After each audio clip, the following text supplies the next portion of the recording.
ସାର୍ବଭୌମତ୍ୱ। ସେଦିନ ସେ କରି ଚାହିଁଥିଲା, ସେଦିନ ସେ କରି ଚାହିଁଥିଲା ନିରୀହ ନିଷ୍ପାପ ଶରୀରଟି। କ'ଣ ଦେଖିପାରିଥିଲା ସ୍ୱାଧୀନତା? ନା ଅନୁଭବ କରିପାରିଥିଲା ଶବ୍ଦଗୁଡ଼ିକର ଯଥାର୍ଥତା? ପରାଧୀନତାର ଭୟଠାରୁ ବେଶୀ ଭୟ ଥିଲା ଆକାଶରେ ଉଡ଼ୁଥିବା ଚିଲ ଶାଗୁଣା ତୁଲ୍ୟ ଏ ବେମଜାନ ଗୁଡ଼ିକ। କିଆ ବୁଦା ଗଛ ଉହାଡ଼ ଗୁମ୍ଫା ଦେଇଥିଲା ଅଭୟ ହସ୍ତ। ଉଦର ପୀଡ଼ା ମୃଦାନବର କଷଣ ଶୋଷଣ ଚାପି ଦେଇଥିଲା ଅନ୍ତରାତ୍ମାର ସ୍ୱାଧୀନତାର ସ୍ୱର। ନଗଡ଼ାର ଦୃଶ୍ୟ ଦୋନାମାଥିର ଚିତ୍ର ଇତି ପରି ବେବିନା ନ୍ୟାୟର ବୃତ୍ତାନ୍ତ। ଓହୋ, ଏଇ ତାହେଲେ ସ୍ୱାଧୀନତା ସାର୍ବଭୌମତ୍ୱର ଗୋଟିଏ ଗୋଟିଏ ଲକ୍ଷଣ ରେଖା। ଆଉ ସଭ୍ୟତା ସଂସ୍କୃତିର ପ୍ରଗତିର ରଣବାଦ୍ୟ ସ୍ୱର।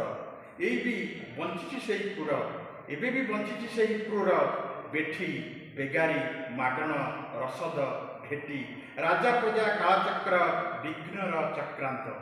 ଧର୍ମତନ୍ତ୍ର ପ୍ରହଳିକା ଜୁଆର କଣ୍ଟାରେ ଆଧୁନିକ ସାରିଆ ଆଉ ଭଗିଆ କାଳିଶୀରେ ବନ୍ଧା ପଡ଼ି ଖୋଜୁଛି ସ୍ୱାଧୀନତା ସାର୍ବଭୌମତ୍ୱର ପରିଭାଷା।